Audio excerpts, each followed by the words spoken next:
You have lots of gluten on your gut. Okay. So my paper was called "A Low-Gluten Diet Induces Changes in the Intestinal Microbiome of Healthy Danish Adults."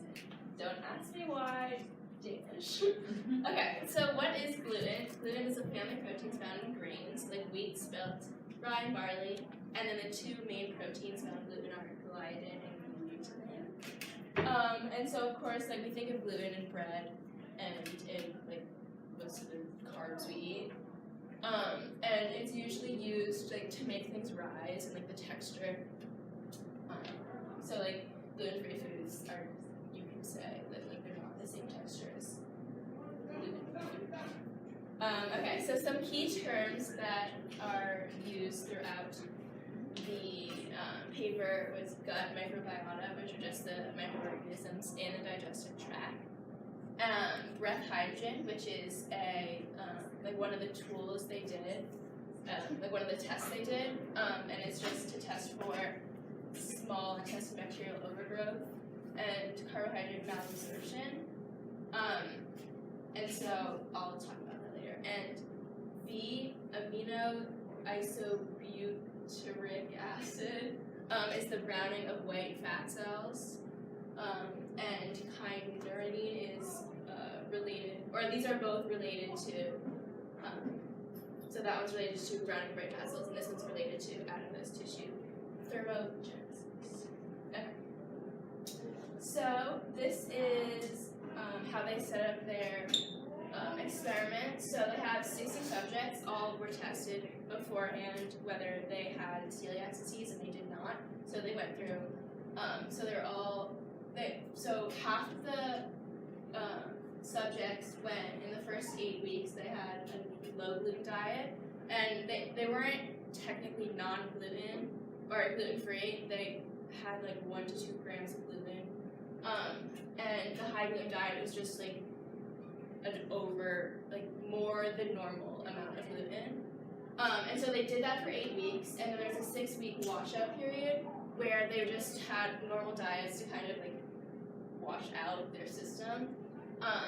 And so then the groups switched, so the low gluten diet went to a high gluten diet and vice versa.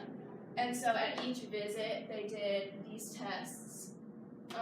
The main ones, like I said, were breath hydrogen. So yeah. Any questions?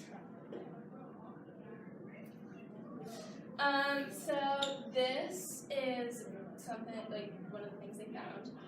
These are a bunch of the bacterias, and so what they found was that like the blue is the low gluten diet and the red is the high gluten diet, and so in these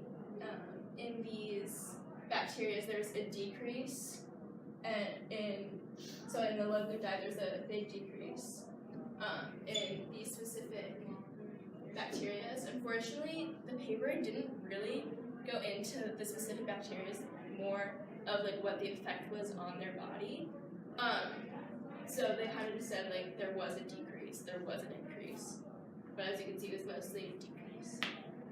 Any questions? Okay, so this is another way of putting it, kind of. And so the positive associations are the gray lines, the negative associations are the red lines, and the significance level is how thick the lines are. So, and this is comparing an increase to decrease from a low gluten diet to a high gluten diet. So let's say this unclassified, this was decreased compared to the high gluten diet. So it's decreased in the low gluten diet compared to the high gluten diet. So again, like these were just a bunch of, they have the breath hydrogen, the urine metabolites, and then a bunch of the bacteria.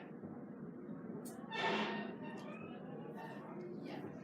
Any questions? What do you mean by a negative association? So it just means like in the body it did something negative. So like it didn't help. So did they specify what that was, or like what effect it had to have a negative association? No. I would guess that a negative association would mean that the two things, if you have one, you don't have the other. That makes sense? Like if one bacteria species is present, the presence of it makes it unlikely to have the other. But I don't know. I didn't read the papers. Like the presence of. Because it's like crossing the like increase decrease a lot. Like the presence of like something that decreased would have like a negative association with something that increased.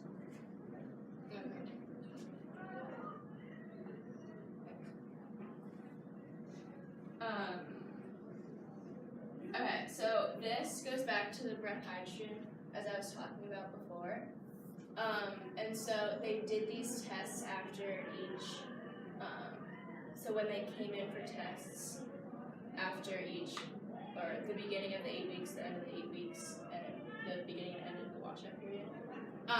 And so they had meals, and so then they did the breath hydrogen test after each meal. And so the blue is the low gluten diets, and the high, and the red is the high gluten diets. And as you can see, with the low gluten diet, they had a decrease in breath hydrogen, and so that leads to the gut bloating. And so they found that in a low gluten diet, there was less gut bloating, and they determined this by like how the person felt. And they said, oh, like I had the low gluten diet and I didn't feel as bloated. Any questions? So is the bloating one like very subjective, would you say? Yeah, because it's kind of like on themselves to be like, hey, like I felt this. So how do they quantify that? Like is it just like a yes or no? Do you know if that's how they quantify it? Or was it on a scale or something? I'm not sure. Anything else? Okay. So now these are more tests that they did. So this was kind of the main idea in the paper.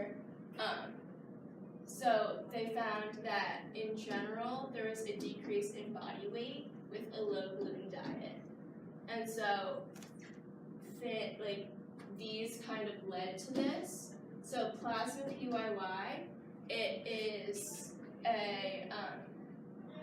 it reduces appetite. So then it was more prevalent in the low gluten diet. So when people didn't eat as much gluten, they got full faster, which I thought was kind of funny because I always think like, oh, like when you eat bread you get full, but this said otherwise.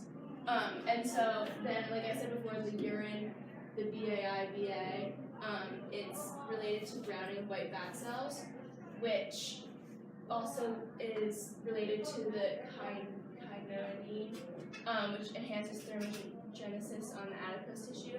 So in both of these cases, it was increased in the low gluten diet, which relates to like burning fat, pretty much. So which again relates to the decrease in body weight.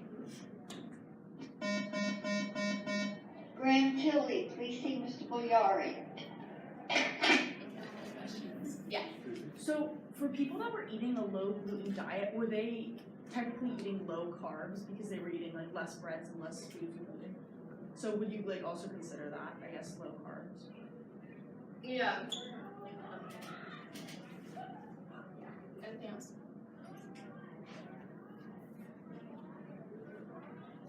Okay.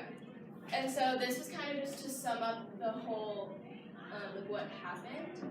And so in the bacteria, there's a decrease in specific bacterias, which led to a decrease in breath hydrogen, bloating, and body weight, and an increase in post-meal PYY, which again was the how fast they got full. And this, like I said, the fecal metabolome, so that again went into the body weight and the decrease in body weight. Okay, so going forward, we said that the low gluten diet can contribute to weight loss, less bloating, and just being healthier. And so next time, and like if they were to redo it, I would say, and like what I'd like to know more about was the bacteria and how like what actually like happened and how they led to like what the actual bacteria did and how they led to the decrease in body weight. Any questions?